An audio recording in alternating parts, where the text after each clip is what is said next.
All right, let's get started. And I'm in like a minute or two. Could you check the YouTube stream and see if my sound comes fine? So I wanted to talk about Combiant just a tiny bit because they are our sponsors and they are quite interesting place. So I consult here once a week. And we have several people who did their PhDs in the math department working there as data scientists. So it's basically a partnership of several companies, 24 companies operating out of offices in Stockholm, Gothenburg, and Helsinki. And it includes the Wallenberg sphere of companies like SEB, Saab, and so on. And so it's a very, very interesting place to work because data scientists and engineers here see problems coming from completely different domains, right? So anything from predictive maintenance of equipment to like optimizing restocking of parts to image processing to natural language processing and entity extraction, and just the list goes on and on. So it's a fun place to work if you're into kind of problems. And I think they're, they are really trying to get more people into the data industry. And again, did I, sorry? You didn't start the project. Oh, I just saw that's a good point. Yeah. So anyway, that's Combiant, right? So thanks for reminding me to stop the projector.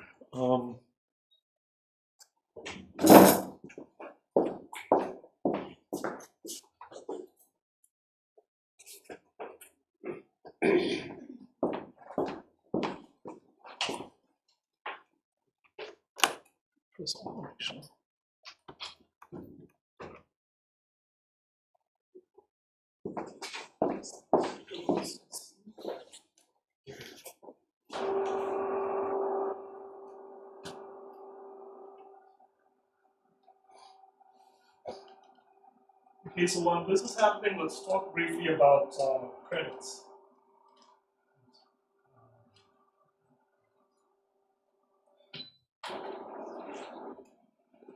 So what I'm planning to do is, so we're going to have these sessions. It'll be kind of intense with more coding, and there'll be a lot of exercises for you to do. And I have put the solutions with the exercise. The exercise means you really understand what each cell is doing and take time to understand. I do not have the resources or the time to hide the cells for you so you don't peek and all, So I'm not going to force you to learn, okay? It's an opportunity for you to learn. But for those who are taking it for credit, I do have a special notebook. There's one at the very end of this set of notebooks. And this one is going to be something I'd like you to actually try. It doesn't have solutions there. You're supposed to try, and then my plan is not to, have you send it to an auto grader and sort of do some tests. And I don't want to do that. I did that last semester. I would like you to actually try it, and if you get stuck, we chat about it, and maybe we can spend the last half hour of the day and let the people from industry want to go home soon, they can go. So we'll do something like this, okay? So this way I actually have a much better tutorial style interaction with your abilities, and then if you're stuck, you can ask me. Okay, does it sound good for the PhD guys? The Olaf is a special case, so I have to grade him orally or something. And you guys are going to, if you hang out with the PhD students, that's good enough from my point of view. But Marina and John are going to be deciding your grades anyway. Okay, and then the others who are doing masters that are not maths or geography, it's you. Yeah, you can join the PhD guys as well. Same. Right. Okay, perfect. So yeah, this is Combiant's associated members like Husqvarna, Sura, and so on. So anyway, thanks to Combient for their support. So let's go back to our Scala world. So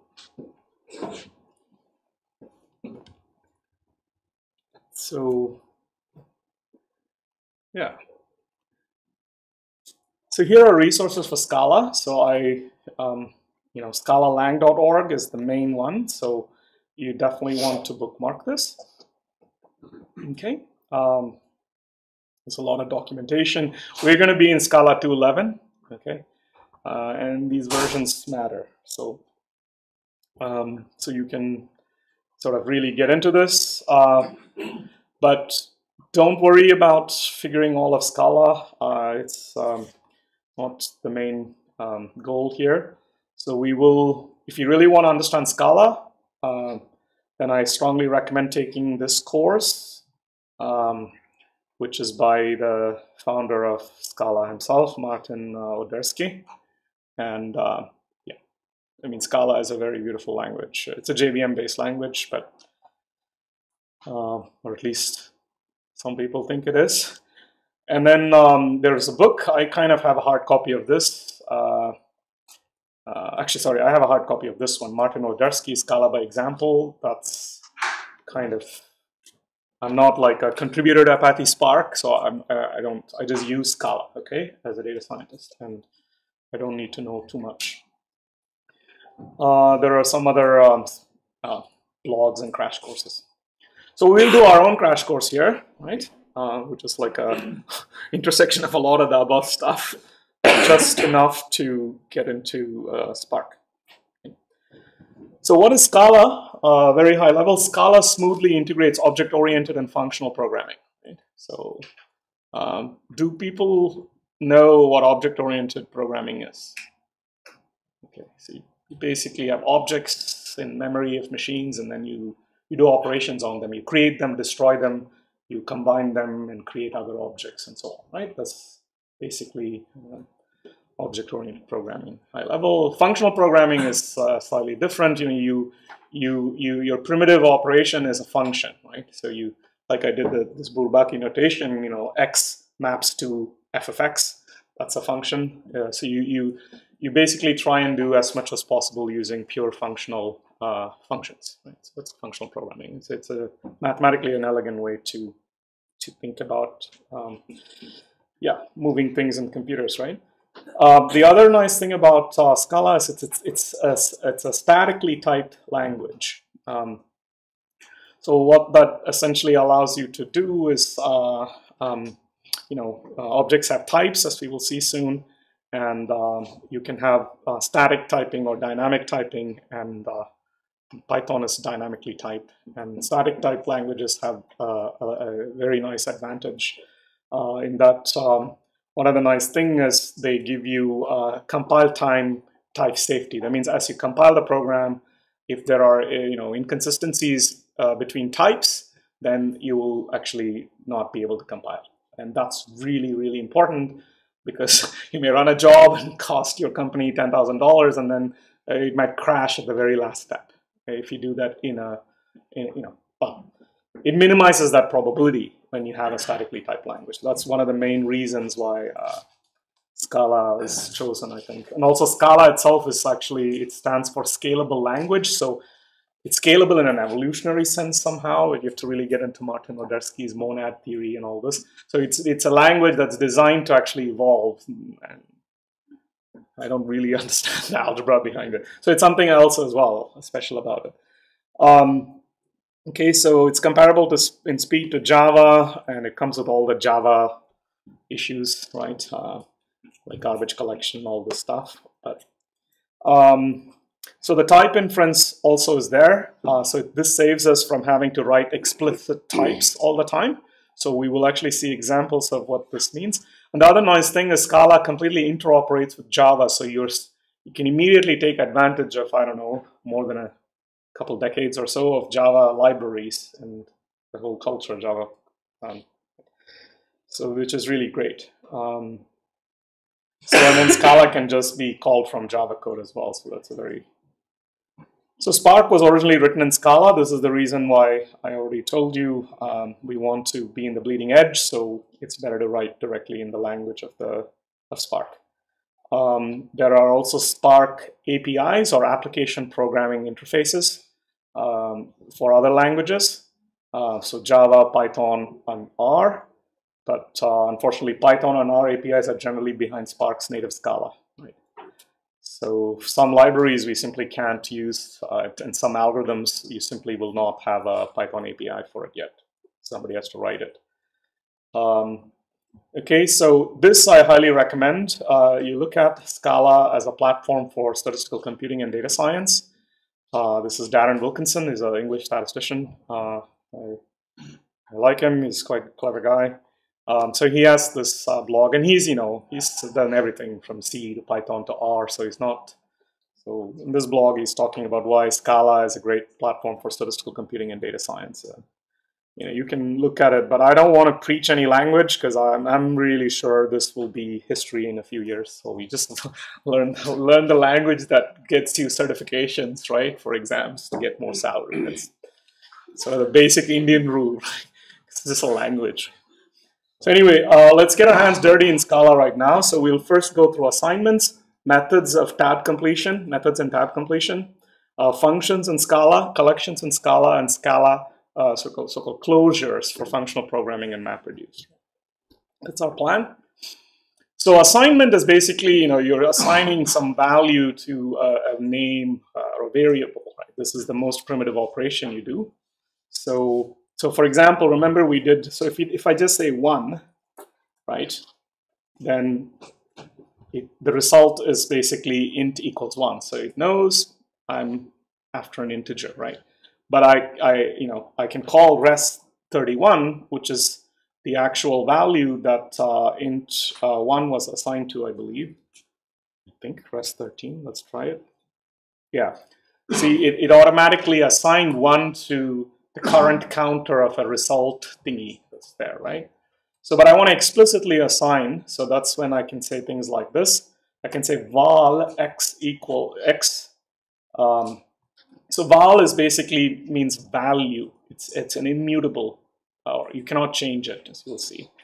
So unlike Python, in Scala you have to explicitly say whether a variable you're about to assign is in an immutable or a mutable, right? There's val for value and var for variable.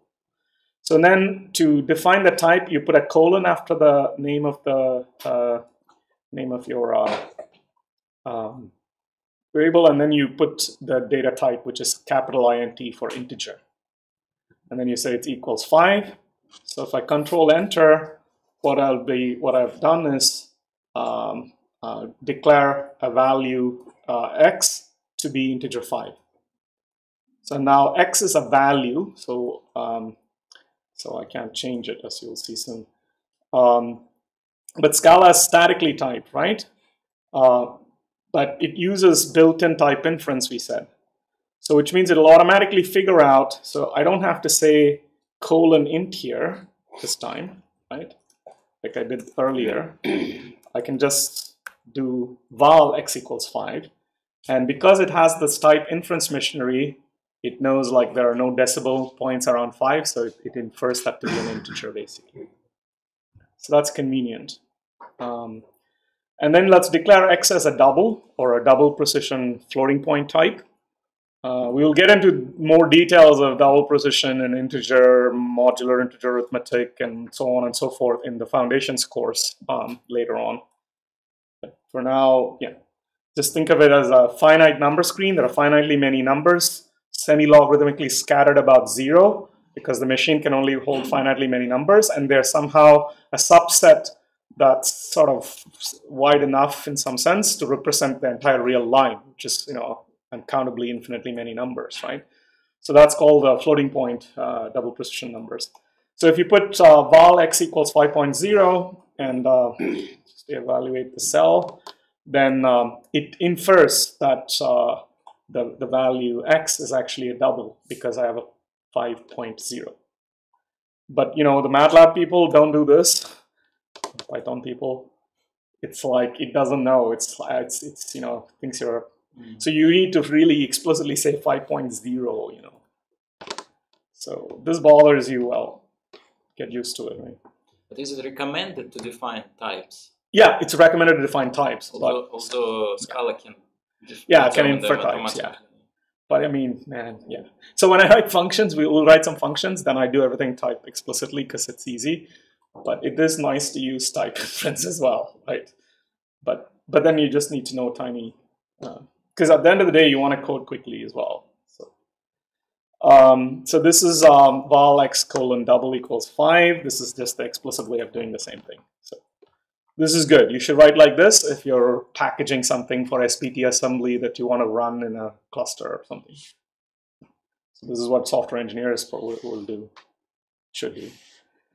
And then, so here let's uncomment and control enter, because we declared x to be a value that was given the double 5. Remember, when we explicitly said double, we didn't have to say 5.0, right? Because we forced it to infer 5 as a double, so it'll, yeah. So then, so let's try this, and okay. Can you guys see this? So we have this error, right? Reassignment to a value error. So value is immutable, you cannot change it. So when I try to reassign some other number, 10, to x, it's not happy about it. So, yeah. And this is a very important fact because we take advantage of immutables in the big data or whatever distributed computing framework a lot. So now, however, we can have mutables. So these are called var, VAR for variables. So you can declare y to be a variable, taking the integer value 2. So of course I can reassign y to 3 because it's a mutable.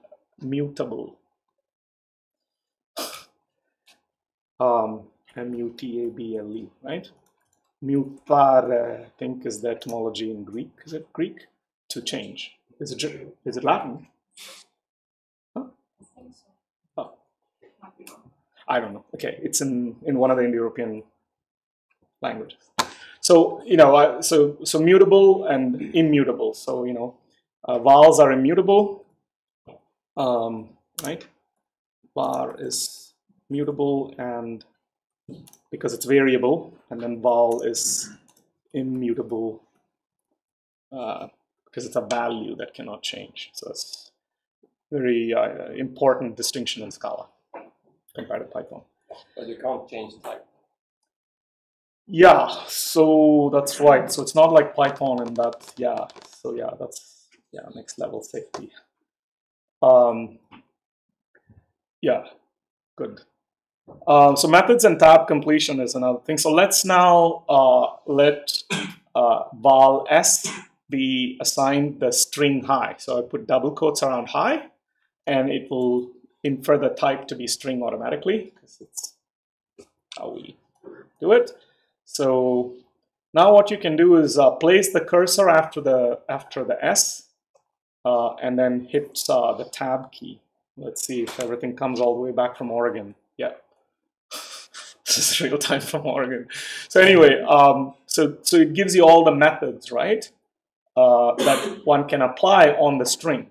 So you can say it's as instance of, or car at, you know, what is a character at a specific value in this string sequence of characters. I don't know, I'm just guessing. Contains, concat, there are all sorts of things, right? So this is a nice way to figure out all the methods that are applicable to the object you just made up. Okay. So let's, so here I'm sort of asking you to play around. So, you know, just play around. So you can, you know S is still high. So I want you to try S dot contains the letter F. So high doesn't contain f, so it's returning me an other type called Boolean, which is after Boole, this famous person with logic. So Boolean is can only take two values, true or false. So Boolean type can only take true or false. So hi, h and I doesn't contain f. So of course you can ask this very beautiful mathematical question: does S contain the empty string? Of course it does, right? So this is tribute to Aryabhatta, right? So he's this guy in India who invented zero. So S contains I, right?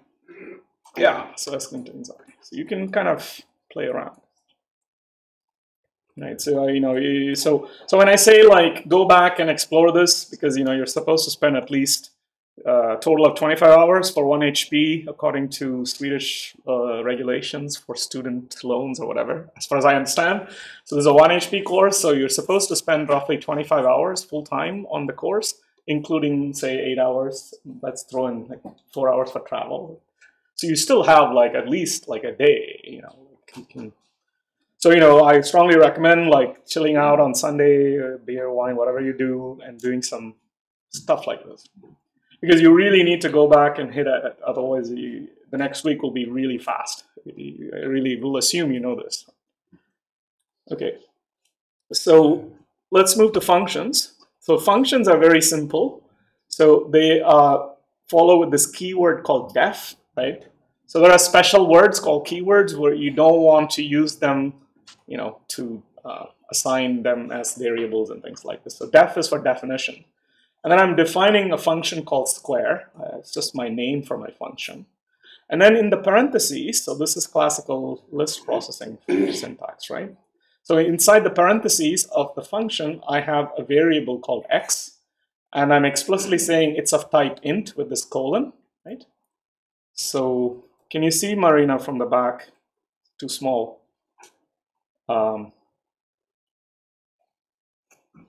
Yeah, and please slow me down or ask me, raise your hand, so we will calibrate the course for you guys. So then, so that's just the input argument to square. So it expects an integer. And then it's going to, everything after this colon is what's going to be in the body of the function, right? And this is the comment for Scala, like C++. So the body basically is, it's going to return an int. And this int that it's going to return will be equal to x multiplied by itself. So I have the multiplication operator. So that's the function. Any x I give it, it'll give me, any integer x I give it, it'll give me x times x as an integer. Okay, so I've defined the function. So you define that the function returns type int. Yeah, yeah. But, yeah. So for functions, I definitely think it's a good idea to write down explicitly what the input and output types are. Yeah. So now if I say square 5, I should get 25 as an integer back, right? So it automatically type infers that 5 is the integer, and so it's okay. So it'll type in for 5 as an int, and then int gets passed in as an argument to square, which expects an int, so it's okay. So this won't be okay, right? So it'll say, oh, type mismatch, right? Found double 5.0 required int, right? So this is kind of important, right? So, I mean, mathematical logicians who study type theory, basically, yeah, they can start building things not just from sets, actually from types. And there's a lot of argument to be made for static type safety and static time, compile time type safety and checking. Because you can make guarantees, right? This is something I've kind of worked from an arithmetic angle with some guys based at Stockholm's mathematical logic group, actually. And some guys in New Zealand where I used to be at who are constructive mathematicians. And this thing goes all the way deep to guaranteeing that Boeing's autopilot is not going to crash, I'm not kidding. This is actually an operation in Boeing, okay? So there's a lot of mathematical logic and type theory behind, you know, but I think Scala's type thing was broken by some other. Anyway, this is not my research area, but it's important distinction between Scala and Python, for example. So then we can do square y, and yeah, y was still the int, right? So let me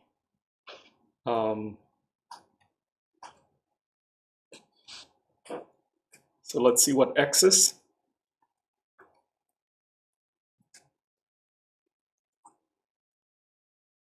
I'm having like network traffic problems. Okay, so that's still the double 5. So of course this is not going to work, right?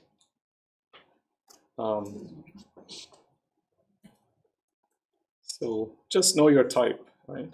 So you can now do a block, right? So what I'm sorry, this this comment is just overflowing here. I'll make it slightly smaller. So what I'm showing here is to write a block now. So if you want to write a block where you have multiple lines of code in the body of the function, then you want to sort of start with curly brace and end with the curly brace. Okay, so that's the syntax. And then I'm now saying val answer equals x times x. I'm explicitly creating a value, answer, and then I'm returning answers. You don't say there's no, you don't have an explicit return statement here. So you can just say answer, and then whatever that is, it will be returned.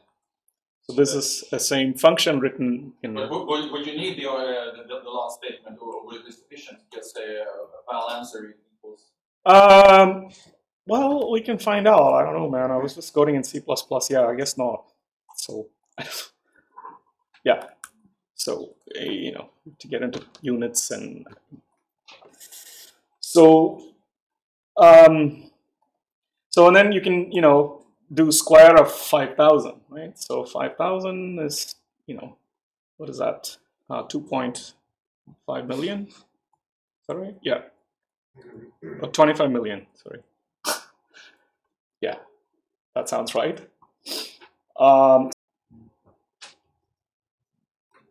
It says OBS Studio reconnection successful. All right. Am I still okay on YouTube? Or? All right. Well, anyway. So announce and emit is a bit more interesting function, right? So its name is announce and emit, and I'm taking as an argument a string, right? So the argument that gets passed in will be called text. It's a string. And all I'm doing is printing line, print text as a line, right? So print whatever gets passed in. And then I'm also putting text at the last line, which means I return text as well.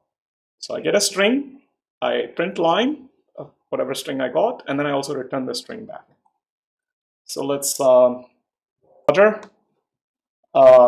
Okay, so it printed the string first, print line, and then it returned the string Roger as well. It's just as a. What's the difference? Oh, so for example, in the previous one, because it's a one-line statement, right? It's a tiny function. So for example, say I wanted to do val answer equals x times x, and then I want to say val I don't know, whatever, non-answer equals I don't know, something else. So x plus x, okay, and then I want to say answer I don't know, minus non-answer, something like this. Let's see what happens, right? So the point is, it has multiple blocks, right? So what should we get if I put 5? So 5 times 5 is 25, and then 5 plus 5 is 10. So 25 minus 10 is 15, right? So I should get 15 back. I got 15 back. So I need to have a multi-line body. Then I need the square brackets. It delineates the multiple statements within the body. Right? You've got that in the second function as well. Sorry? You have multiple lines in the second function as well. No, I thought you were comparing this to the previous function we defined. Announce and emit. Announce and emit is a completely different ballgame. So I'm just now comparing that to this function. which doesn't have curly brackets because it doesn't allow for multiple lines in the same block. So yeah, so let me just kind of fix all this because I guess that's what I wanted.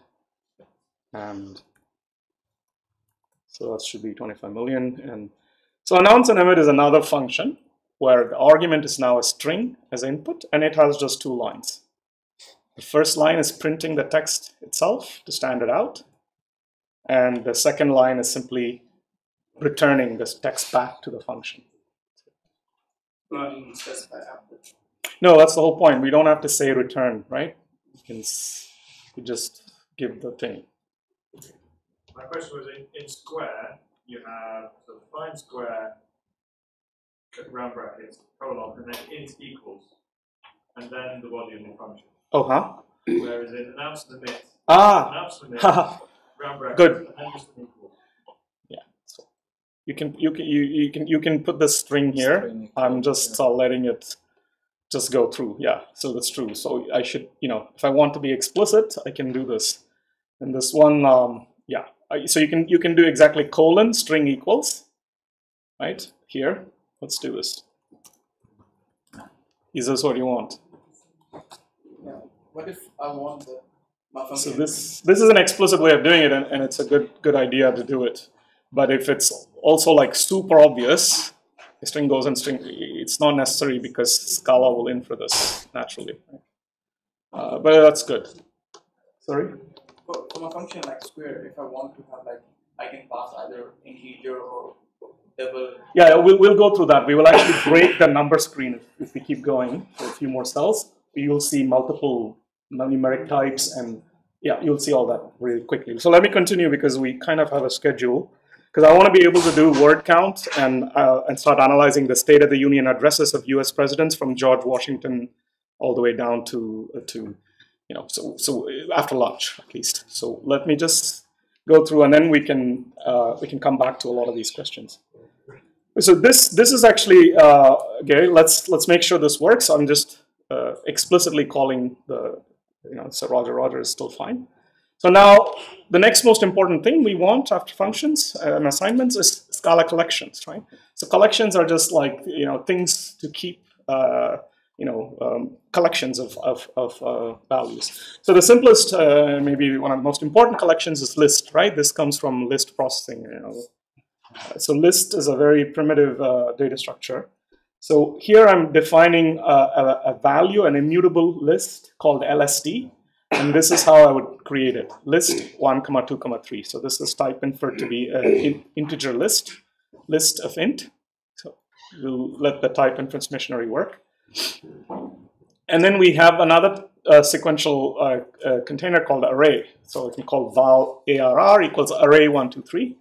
And there are slight differences between arrays and seeks and ints, and you can dive into the docs for those. So SEQ is another way of, it's just another wrapper for list actually. So this SEQ stands for sequence, right? So we just have sort of 3 different ways of essentially getting a list of integers or an array of integers. So sequential collection. So now the next very important concept is Scala closures, right? So for functional programming and math reviews.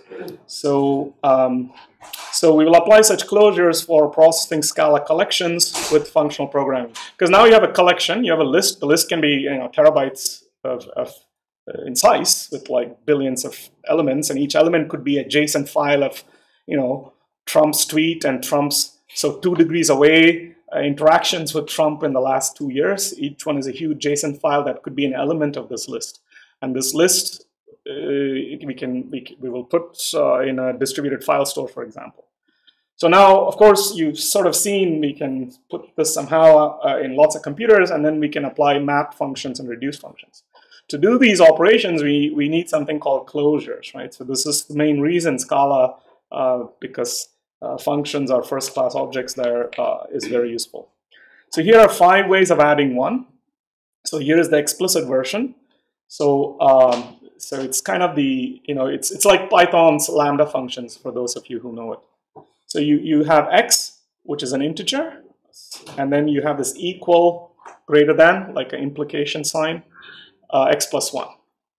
So this is essentially adding 1 to x. This is what this version does.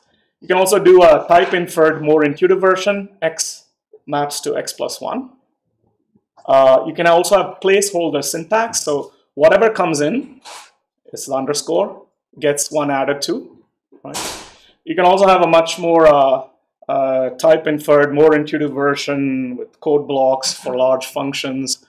And later on, we'll do something called map partitions, where you can create objects in there that are that can kind of safely go through Ethernet cables by a process called serialization and deserialization. Right? We'll come to these things later.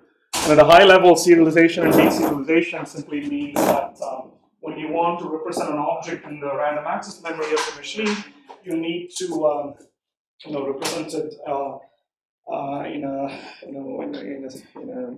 in raw memory, and then when you need it to basically go back through some Ethernet or whatever into come back into the memory of another machine, then you need protocols for serializing and deserializing this object.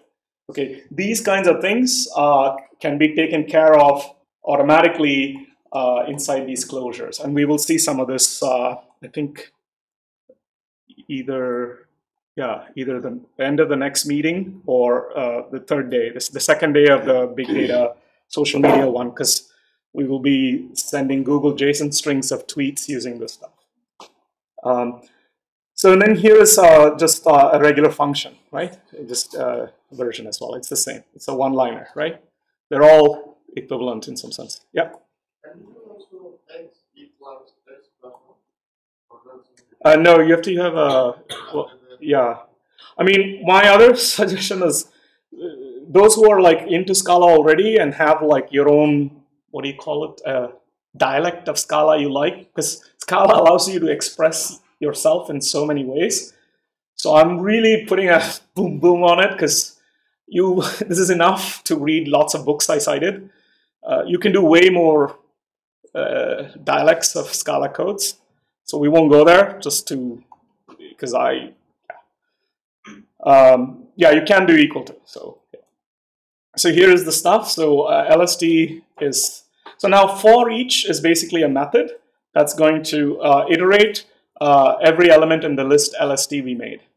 And then, my little sort of closure here is just take X and, this is just and map it to print line of X. So it's just a way of looping through every element of X and printing it. So I get 1, 2, 3, right? LSD is just a list of, and I can also do this lsd.forEach print line, because I can just give the pure function. And the pure function will take the X and print the line. So this is another natural way, right? This is another way of doing the same thing. Now I can explicitly call map. So map is, I'm going to take every element in LSD and map it the value X plus 10. So every element is an X, so it's a placeholder. And I'm going to map it X plus 10. So I should get 11, 12, 13, right? And then here I'm mapping, so this is just the same thing. I'm using placeholder notation, underscore plus 10. So whatever is in LSD, add 10 to it, right? This is also very convenient notation. I kind of use this because it's closer to map notation, but anyway.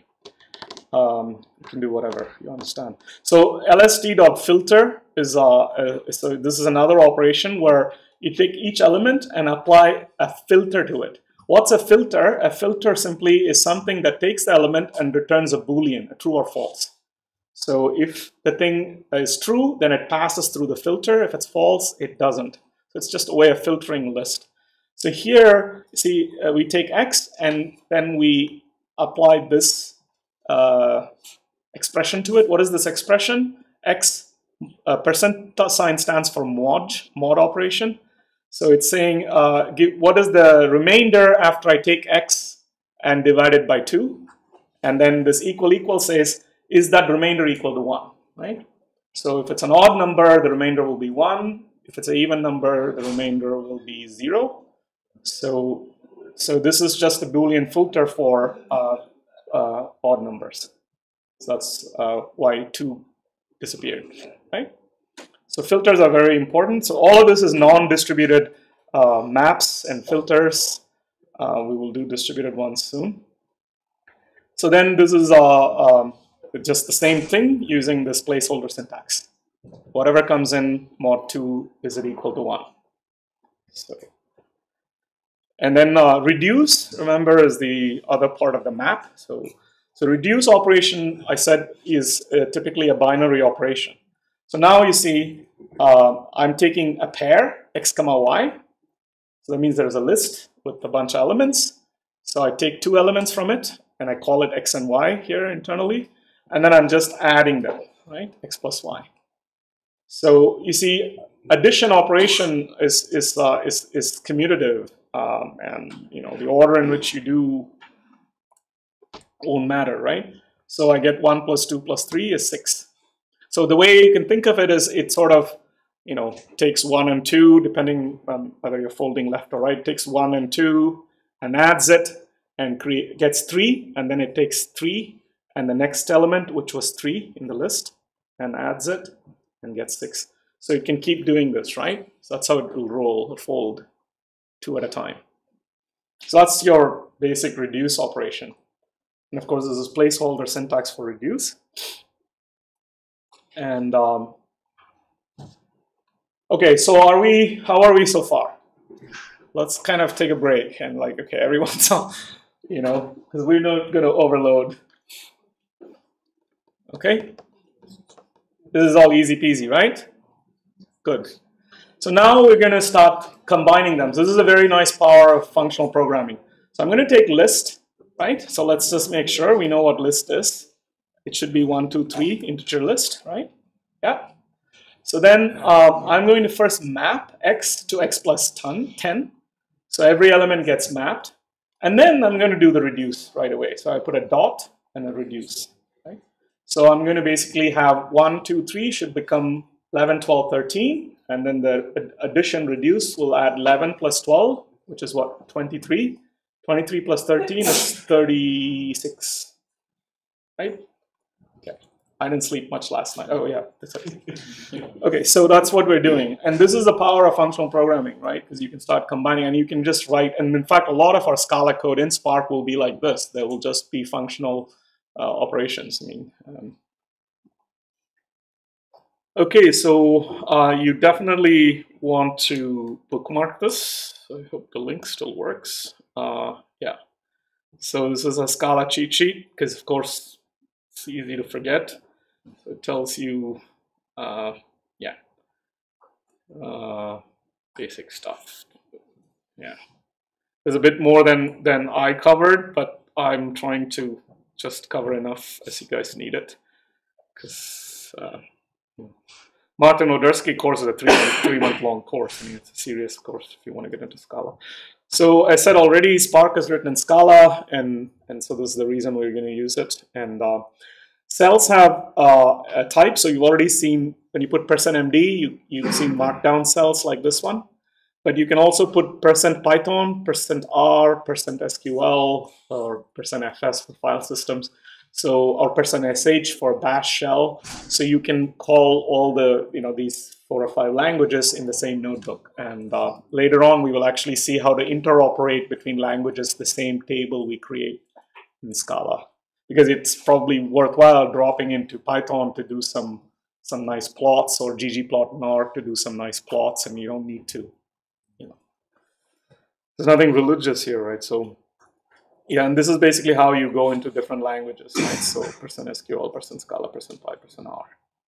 So here's our sort of Python, right? So %Py, this is a Scala notebook, but we can use %Py to run Python commands in line, right?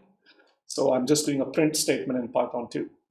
Actually, print statement that works in Python 2, but it's compatible with Python 3. Am I right? Pythonistas. Anyway, this is some weird thing with print in Python 2 and 3, right? You have to put parentheses in one. Okay, I think this is both versions proof. It's version 3, but it works on version In 2 as well. you have to do space. Yeah, I know. But this also works in 2, right? Because, I don't know, does Python think you're passing in a tuple of string or something? Anyway, I'm enjoying Python free days because we'll really get into Python for the foundations course from ground up. So right now, let's enjoy Python free living. So this is R, right? So I'm probably my weakest language is R. So you cannot call any package you want. You can as well. And same with Python, right? Python and R, you can do these packages, and there's ways of installing them in Databricks and figure it out. Do Google searches if you want to do it. But the biggest problem is these packages you're used to are typically not written for distributed computing. They're not going to scale to large data sets, and you're going to defeat the whole point of taking this course if you go down that path. And we have data scientists and that are just really addicted to syntaxes, and that's going to limit your possibilities, right? So here we can use R and Python and any Bash, and in fact I use a lot of my C++ libraries where I create my own full-blown executables that I call. So that's not the point. The point is you want to start thinking about prototyping in a distributed setting, and that's a very different mindset. So we want to do that. We'll do that in Scala and then dive into these languages for depth. So sorry, quick question. Yeah. Here we're calling the Python environment or the R environment. Yeah. Could this one have some sort of interoperability? Yeah, I think the last cell does that. Shows you how to babble the objects between them. I think, yeah. We will do that. I think, in fact, even for plotting, we'll do ggplot soon, and yeah.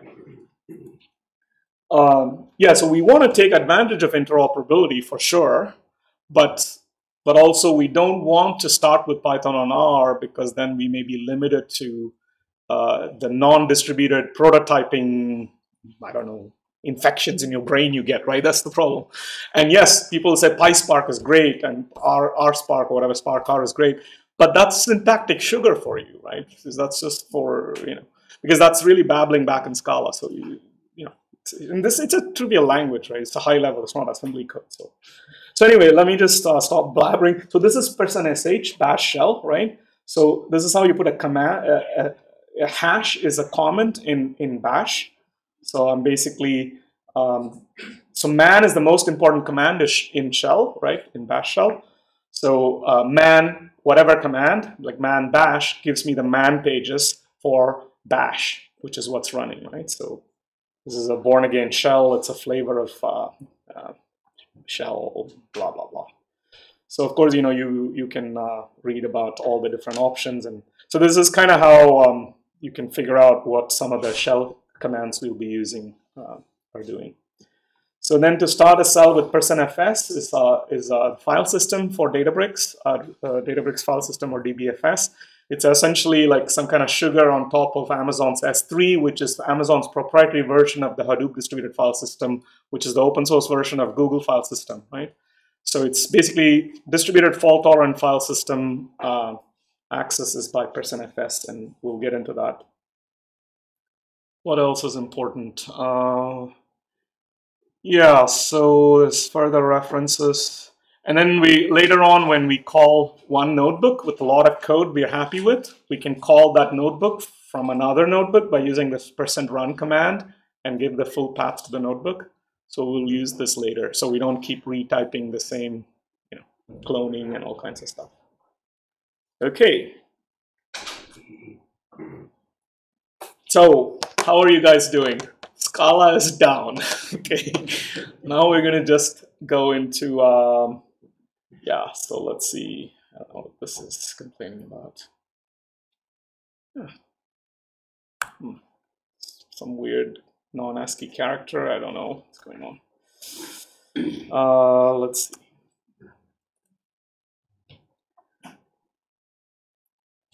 Okay, so now we're going to get into distributed stuff. So what is resilient distributed data sets? What are transformations and actions on them? Right? That's the main stuff we'll cover. And then we will create RDDs perform basic transformations on RDDs and perform basic actions on RDDs. Yeah, so yeah, anyway, if you forget about some of these things, please watch AJ's videos. I think I skipped one video in the middle where he tries to do what I did on the blackboard. And now let's just do it ourselves, right?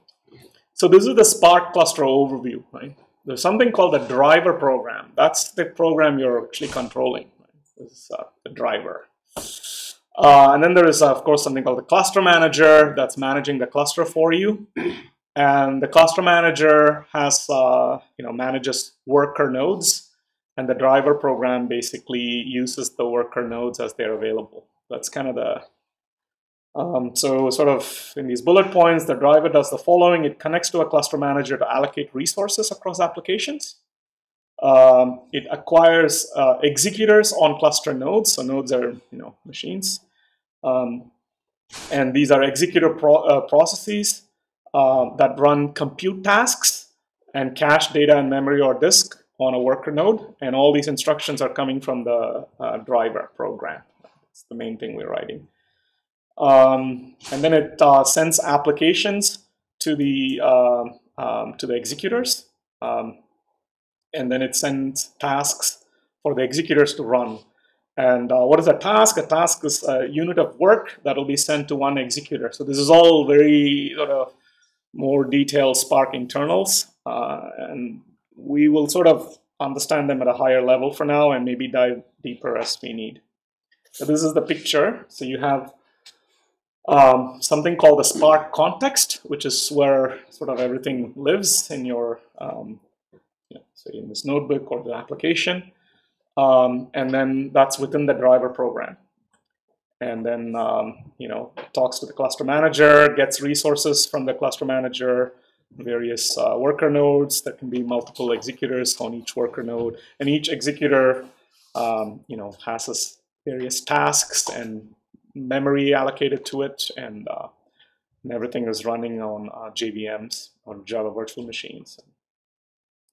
So anyway, we if people are interested and we find some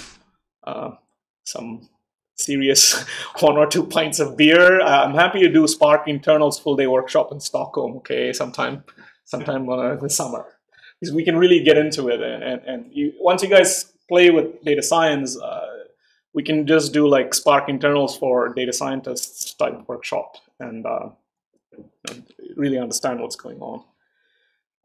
So for now, the abstraction of RDD or resilient distributed dataset is it's a fault-tolerant collection of elements that can be operated on in parallel. That's the only sentence you really need to understand, right?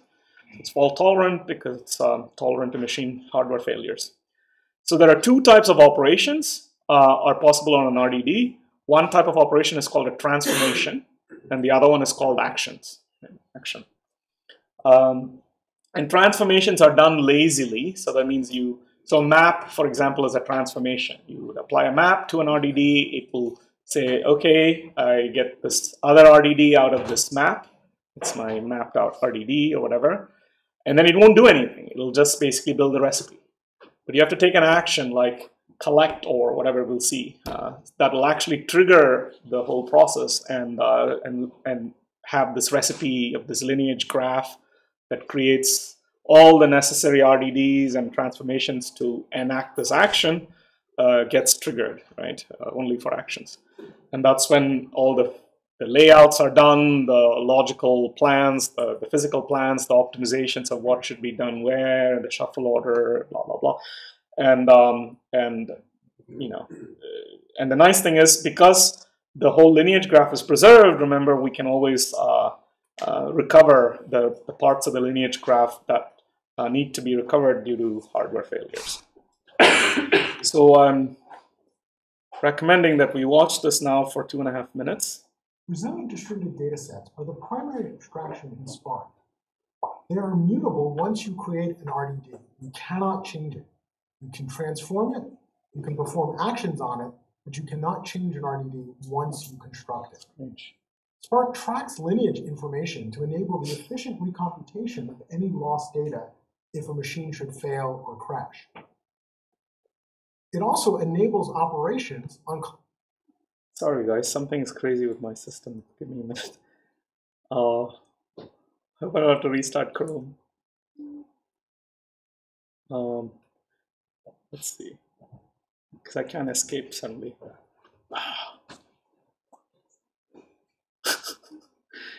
Yeah, I think I have to switch to Firefox for a while. Yeah, this is crazy. So, what should I do? All right.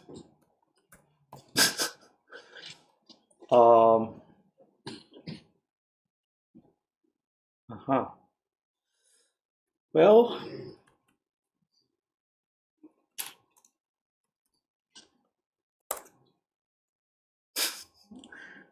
machine is calm.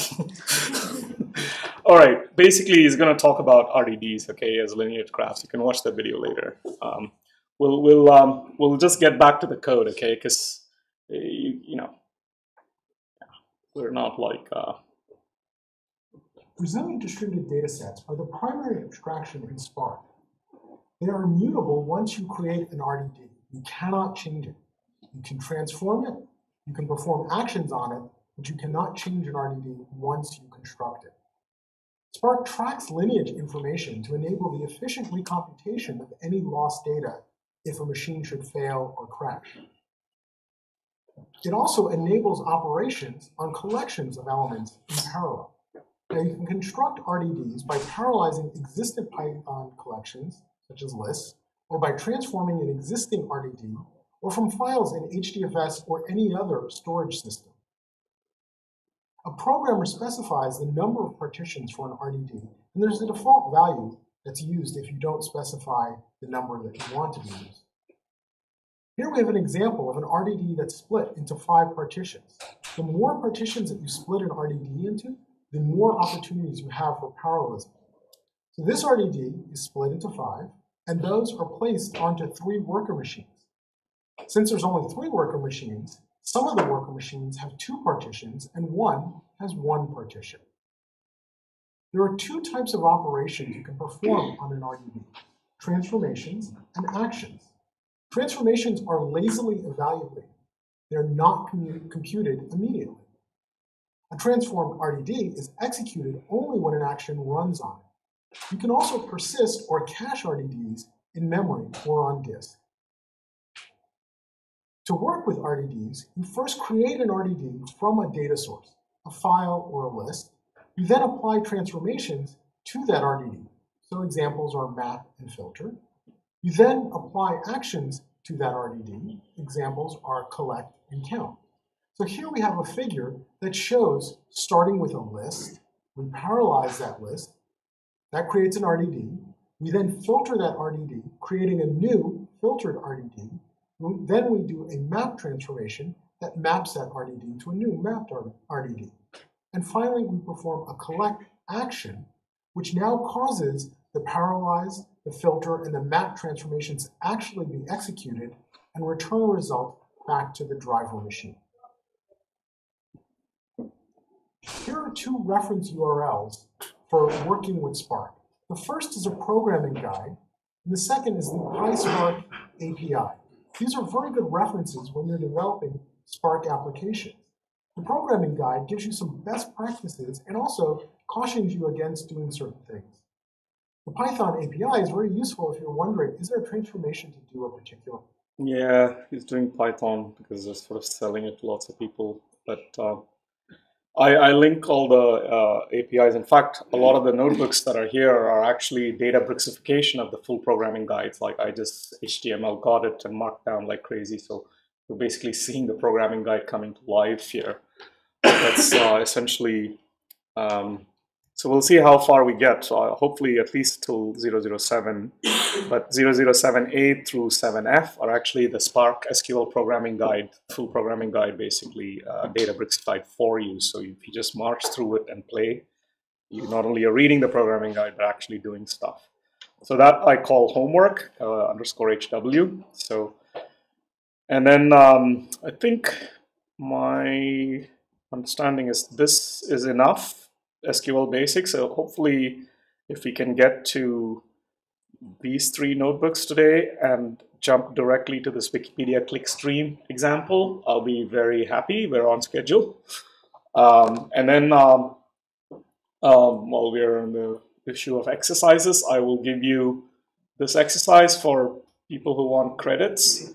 So this is actually a snippet, a proper snippet from the Databricks training for in EU Spark Summit in Dublin last year. So it's a not-for-profit setting, so I'm pretty sure we can use it. So after you go through those homework notebooks, which is basically forcing you to march through the programming guide, okay, then you should be able to go through these exercises and convince yourself that you kind of know enough. And so the PhD students and undergrads or the credit people, I kind of would like to see what you've done for these exercises sometime at the next meeting. Maybe later on Thursday, or if Thursday is too packed, maybe later on Friday. Okay, so it's you should be able to. Yeah. So this part, these may not work, I say, but I will let you throw you in the wild, see what you can do. But it's not. But yeah, these are the main things. So this is where you're going to really learn. Okay. So let's continue.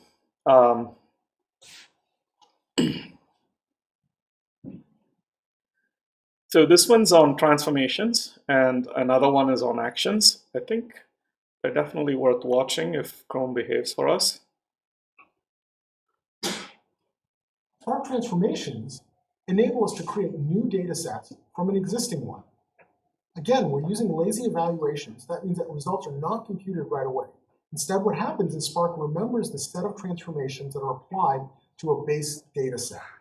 It can then optimize the required calculations and automatically recover from failures and slow workers. The way to think about this is we're creating a recipe for creating a result. So let's look at some examples of transformations. There's the map transformation, the filter, distinct, and flat map transformation. The map transformation returns a new distributed data set that's formed by passing each element of the source through a function. Filter returns a new data set that's formed by selecting those elements of the source on which the function returns true. And the distinct transformation returns a new data set that contains the distinct elements of the source data set. The flat map transformation is similar to map, but each item element, each input element can be mapped to 0 or more output elements. So this means that your function should return a sequence rather than a single item. So we'll really get into each of these things. I think this is the last video. Spark actions cause Spark to execute the recipe to transform the source. This is the mechanism for getting results out of Spark. Here are 4 Spark actions. The first action is reduce. Reduce aggregates a data set's elements using a function. That function takes 2 arguments and returns 1. It has to be commutative and associative so that it can be computed correctly in parallel. So do people know what associative means? Okay, good. So commutative, you understand commutative? I already told you 1 plus 2 is the same as 2 plus 1. That's commutative. Associative is like 1 plus 2 done first, and then plus 3 is the same as 1 plus 2 plus 3, right? So should I write down? Okay, so it's the. You just write it down before. Yeah, no, I think he got it. He's the only one that didn't have it. So anyway, you should definitely stop, right? These are sort of just words, and so 1 plus 2 plus 3 is the same as 1 plus 2 plus 3. So I mean, we won't worry about left associative D, right? Okay, but so and of course, these things matter. Why do we want these conditions to hold for the reduce operation? It's because your thing you're operating on, 1, 2, 3, 4, whatever, a whole big list, they're everywhere, right? They're scattered across all the machines. So the commutative order as well as the associative order should not matter for the final result, because then we are guaranteed that the final answer is still the sum of everything or whatever. And of course, plus is just a simple example. These things can be much more beautiful, right? So you can have. So I personally do arithmetics not just on integers, but like trees. Right? See, this is a tree. It can represent all kinds of things, multi-dimensional objects, trajectories of aircrafts. For example, we have a couple Russians here. So the Ural-Russian School of Mathematics, uses parallelepiped calculus to shoot down objects they don't understand on their airspace, to represent them in a set-valued way and ensure that they are within their own instrumental constraints. There is a whole school of mathematics called set-valued mathematics. So I'm really into that. There you can do tree arithmetic like this. So this could be like, the flight ID of a particular aircraft in, say, a 6-second swirl of a radar over Urals or whatever. So you can keep them all, and then you can add them, because adding trees in this sense is basically you overlay this guy on this guy, so it'll be like something like this. So this, okay, I've already added, right? What was there? So this is a commutative and associative operation as well. So I can actually have the flight IDs for every radar sweep over, say, all of Atlanta, Georgia, and Urals, and blah blah blah, and have them in a distributed file store and actually do map-reduce operations. This is actually NASA's challenge problem, right? How do we guarantee that there is no collision in space-time in the future? Future means they want to guarantee for 2 hours into the future, right? So we can regulate air traffic. Right? And I'm really passionate about this because the profession that has one of the highest suicide rates in the world are air traffic controllers. I have several second cousins in air traffic control all over the world. So they're kind of an interesting group of people. And anyway, I don't think I'm going to reduce their suicide rates. A natural processing. Anyway, let's not go there. The point is you can do a lot more with arithmetic, right? So. The take action returns an array with the first n elements. And the collect action returns all of the elements of the RDD as an array. So you have to make sure that all of that data will fit in the driver program. Take ordered returns n elements ordered in ascending order or as specified by the optional key function. So let's look at some examples. We start with parallelizing a list, 1, 2, 3, and then we use the reduce action. We pass in a lambda function that will multiply the two elements together. So this will multiply all of the elements of the list together to produce a single value, the value 6. 1 times 2 times 3. The take action will return the first two elements of the RDD. So in this case, it returns 1 and 2 as a list at the driver. Collect returns all of the elements of the RDD as a list at the driver. So in this case, that's 1, 2, 3. And again, always be careful when using collect to make sure that the results will actually fit in the driver's memory. Okay, so one thing I wanted to point out is he's doing everything in PySpark. So it's Python front end. So the code will almost go through. The only thing we have to change, we will do both Python and Scala if you want, but we have to put val RDD because we want to say it's immutable precisely. And then instead of this lambda expression, we will have our closure, right? We'll have like whatever, a comma b equal greater than a times b.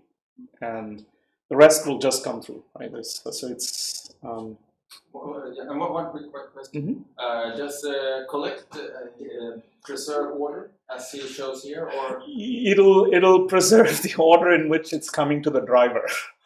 Okay, so I mean, so there's a lot going on in terms of if you order it, if you do another transformation, which is order the elements of the RDD, then it'll order it and then bring it to the driver.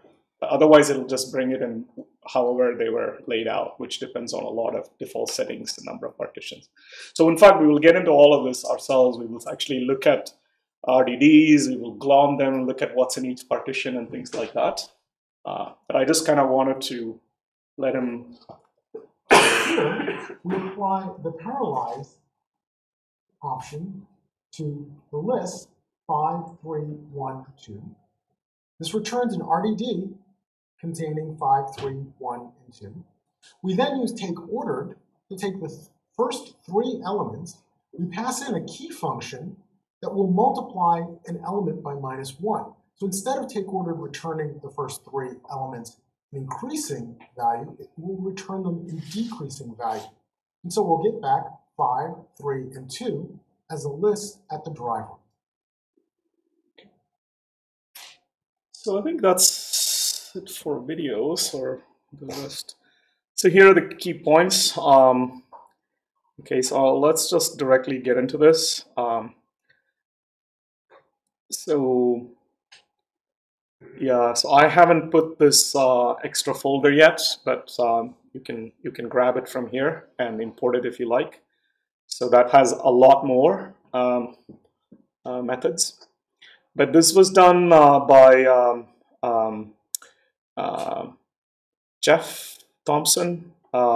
These diagrams I'm about to show you, they're MIT licensed, and he's a pretty awesome guy. And Adam Brendel, who is one of these Databricks education guys, whatever, they got Jeff to help them with these images. So we'll be using these images to solidify ideas as we learn.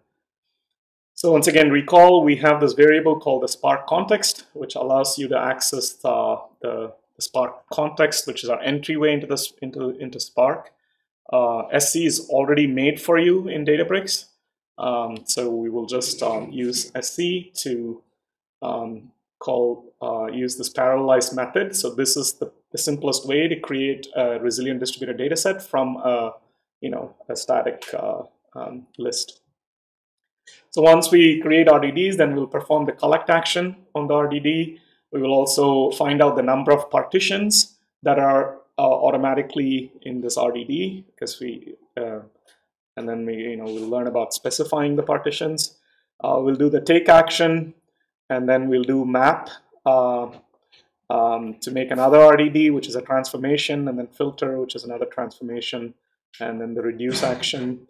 We'll also do the flat map transformation and understand what pair RDDs are. So this is our basic primitive we need before we can do hello world word count. And then we'll perform a few transformations with pair RDDs. So pair RDDs are key value pairs, you'll see soon. And then let's see, maybe we'll briefly take a peek at where the computation is running in the cluster using the Spark user interfaces. Yeah. So let's see, maybe we will get into broadcast variables and accumulator variables.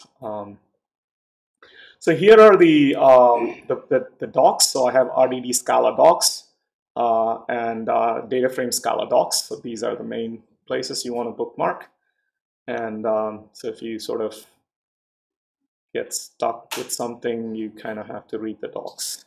Okay, so it's a lot. So that's a worthwhile bookmarking. And then the data frame Scala docs is hopefully something we'll get into before the end of the day, which is mostly Spark SQL. Okay, so our entry point is actually Spark itself. So this is basically the Spark session that is available for us on Databricks. So if I println Spark, it gives me, there's some handle associated with the Spark session. Okay. So, yeah. If I don't get that, yeah, just selling to cluster. That means you're probably in traffic. So that happened to me a while back too. Yeah. So that's, yeah. So, yeah, I mean, I know if it doesn't work in 30 seconds, then try again, right? It's free. But also, all of us are going from here. I don't know. It's quite a, I don't know. It should be okay. So then we also have this other entry points, Spark context or SC. So these are also in older versions of Spark, the 1.x's. You really want to use SC for Spark context and SQL context. So I'm going to sort of show you guys how to come all the way from Spark 1 point something up, right? Because I don't want to just give you all the 2-point stuff right away, because you're going to be stuck in some legacy stuff. But also, it's okay to be aware of exactly how these things are interrelated. Okay. So yeah, it's so you can think of in Spark 2.x, Spark session is essentially a replacement for other entry points. So the classical ones were Spark context, and SC is the Spark context that's pre-made for us in the Databricks instance, and SQL context, which is actually a specific Hive context. You will understand what these words mean soon. So here is the basic method to create an RDD. You saw in AJ's lecture. So we do val x equals sc.parallelize, and then we pass in just a pure Scala array, 1, 2, 3. And then this number 2 tells me I want it to be built with exactly 2 partitions. Right? Take 1, 2, 3 and build me an RDD, which it type in first to be an int, and it's an RDD of type called parallel collection RDD. Okay? And so it's created this RDD. So now if I go after x and put a dot and see what methods are, hit the tab button. So I can see there's quite a lot of methods available for a parallel collection RDD, which is aggregate as instance of cache. There's a lot, right? So, and you have to dive into the docs I pointed out earlier to really understand. So we'll use some of these things as we need. Okay, so right now, just know that you can do that, and then now we're going to perform the simplest action, so called the collect action. So here's the collect action in a picture. So I'm going to make this a bit smaller. So the idea is that we have 2 partitions, A and B, that our RDD is made of. And then these are the elements in the partition. So A has 2 elements and B has only 1. And then when I do collect, when I call collect on it, it simply returns all the items in the RDD to the driver program as a single list. Okay. So immediately you should freak out. If your RDD is like terabytes of data, don't call collect. It'll crash the driver program's memory. You're just going to suck everything as one list. And, so, but of course, collect is good. And later on, you'll learn simple methods like sample, some frequency, or only take the top some elements, so you can kind of explore what's in an RDD, even if it's really big. So we'll see these things. So here's the Python code and the Scala code. So let's just focus on the Scala code. So all we do is create an RDD and just call .collect. And that's it. This glom thing basically allows us to see which element is in which partition. Right? So let's actually do it. So x.collect just basically takes the 2 partition RDD and returns me the list back to the driver. Yeah. Excuse me. The RDD is already spread out into a Hadoop file system, or is it standalone or a Scala file system? How is it? So it depends on where we're creating it from. So right now we're just like writing it from a list. So I think, yeah, we will start. I think the State of the Union addresses we will get hopefully after lunch or from online, and then we will process it, so do ETL, and then we will load that into a distributed file system using file system commands and things like that, which will take another 10 minutes to get. But we will do all that, and in that case, the RDD will be coming from a distributed file system. Right now, it's just this parallel collection RDD, which we just created from the list or array we made of 1, 2, 3, just to get the concepts. Yeah, so please ask questions, and I may not know all the answers, but it's okay. Yeah? What's the difference between array and list? I mean, I think you need to read the Scala docs, right? I don't know. For me, they're sequential containers, and I don't really care, but if you really want, you should just spend some time reading about it. And as far as I know, for the rest of this course, it doesn't matter.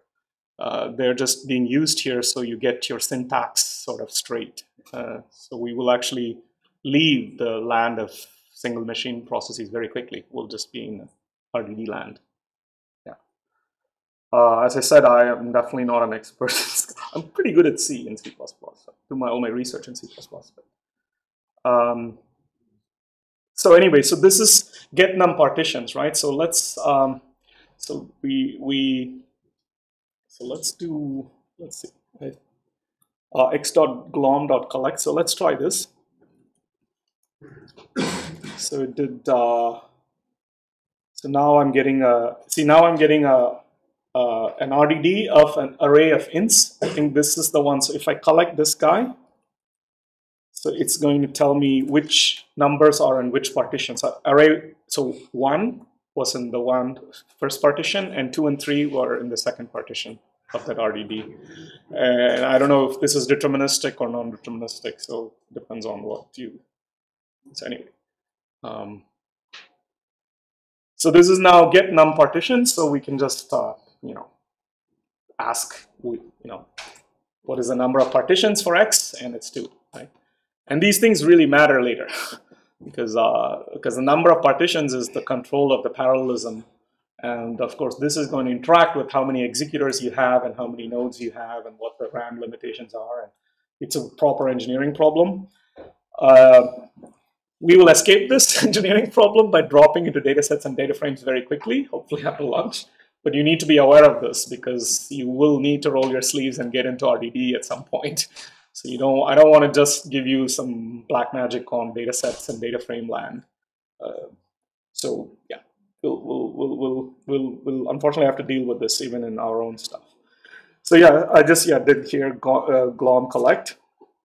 So that's essentially telling us what I already did here. So now here's a utry for you. So so you want to create an RDD with 3 elements, 1, 2, 3, and this time do not specify the number of partitions. Right? So that's exactly what I'm doing here. A seek, which really is just a list. So like last time we did this comma 2, right? This time I don't want to do it. So let's see what happens. So it's still creating a parallel collections RDD, right? But I don't know what's the number of partitions. Now it's 8, right? So that's the default setting for the Databricks Community Edition, right? It's 200. Spark's standard default setting is 200 because it's assuming you're at least running on a 6 to 10 node cheap cluster in Amazon that's 10 cents a minute or something. So you can just remember, so if you do that default thing on your laptop on some virtual, whatever, Zeppelin and Docker and stuff, it's going to have performance issues. So I've known data scientists who actually will do this and say, oh, it's slower than my single machine and never touch Spark. I've known several data scientists like this. And unfortunately, in New Zealand, we had to fire them. Right? They're just, you got to make a living. So anyway, so it was a startup. Okay, so so here's a glom. So now when you do the glom on this default thing, you see you have an array of empty arrays because of course if you have it's a pigeonhole problem, right? If 3 things are sticking in 8 holes, I mean it's going to be empty holes, right? So that's what you're seeing here. So okay, and of course this is not optimal because so you want to reach some kind of balance, number of executors to how costly the mapping operation is or whatever transformations you need to do. So here's the take action. This is super useful. So if you do x.take2, it just gives me 2 elements of the RED. Right? So this is very useful if you have terabytes or whatever. You just take 5 and look at it. There are also random sample versions of this later on. Right? So this is a utry, right? So you're supposed to fill in the parentheses below in order to take just 1 element from RDD X.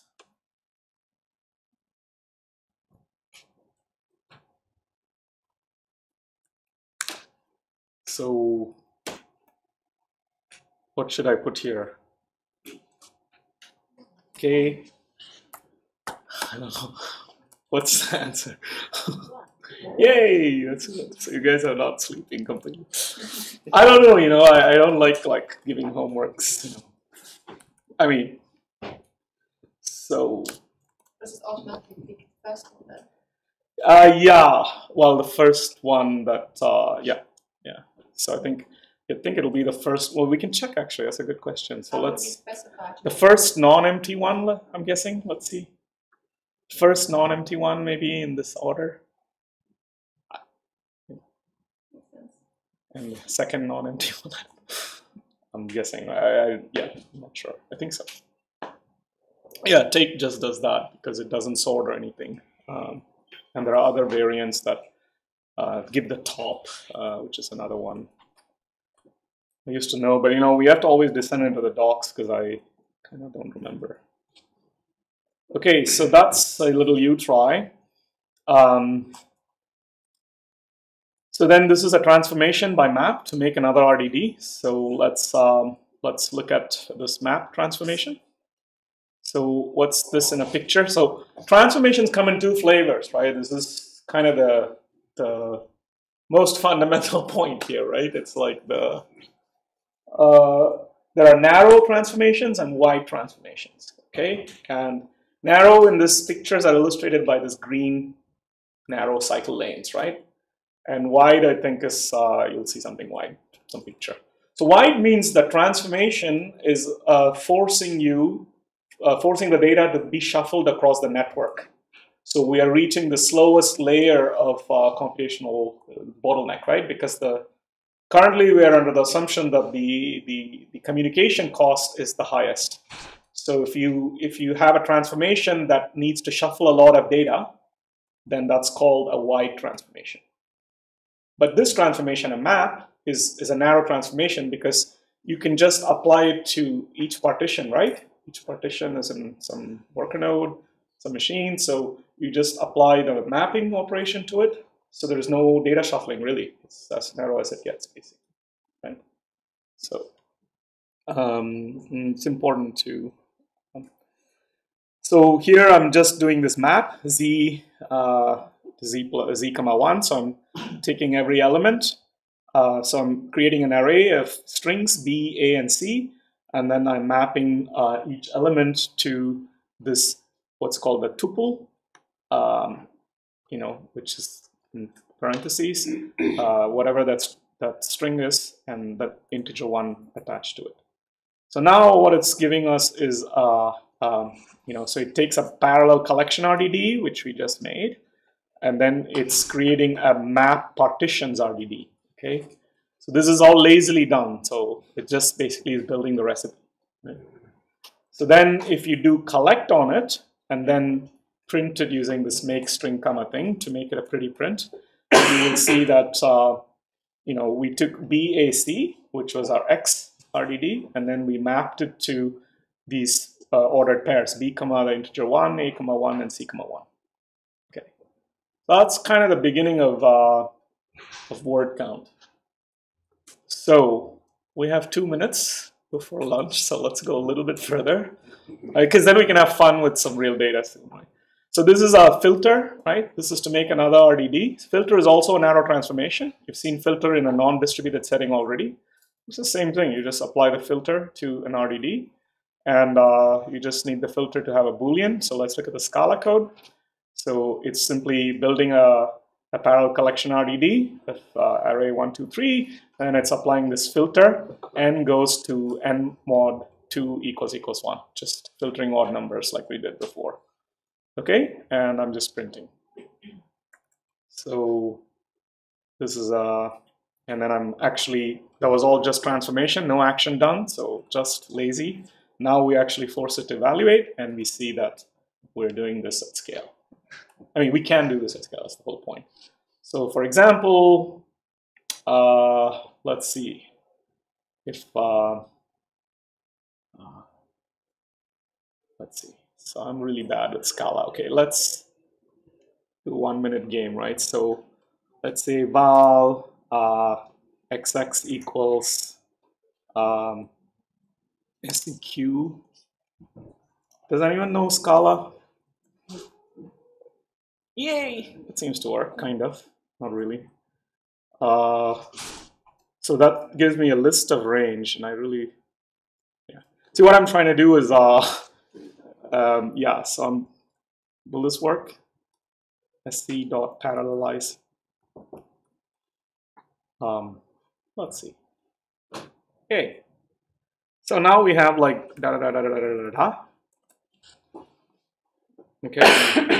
So then we just do yeah. So y now is going to be xx dot blah blah blah, right? So this is a much bigger thingy. So let's see what. Oh, I don't want to collect maybe. Yeah. So let's take, right. Take 10, 100. Do anything stupid? Okay, see? So that's it. That's exact same syntax. We're suddenly doing it on a huge list. And we're just picking odd numbers. But we can do more fancy things. Okay? So that's the power of prototyping like this. So maybe we'll go for lunch now. And we come back at 1:30 sharp. And Fika is at 3. Okay. We come back at 1:30, you said. Yeah. 1:30. So yeah.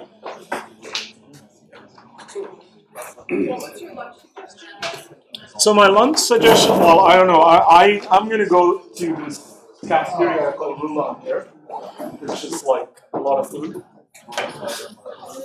Or there's like cafes right there that you walk out, turn left, there's like a little salad there. There's also another little cafe further down the corridor to the right.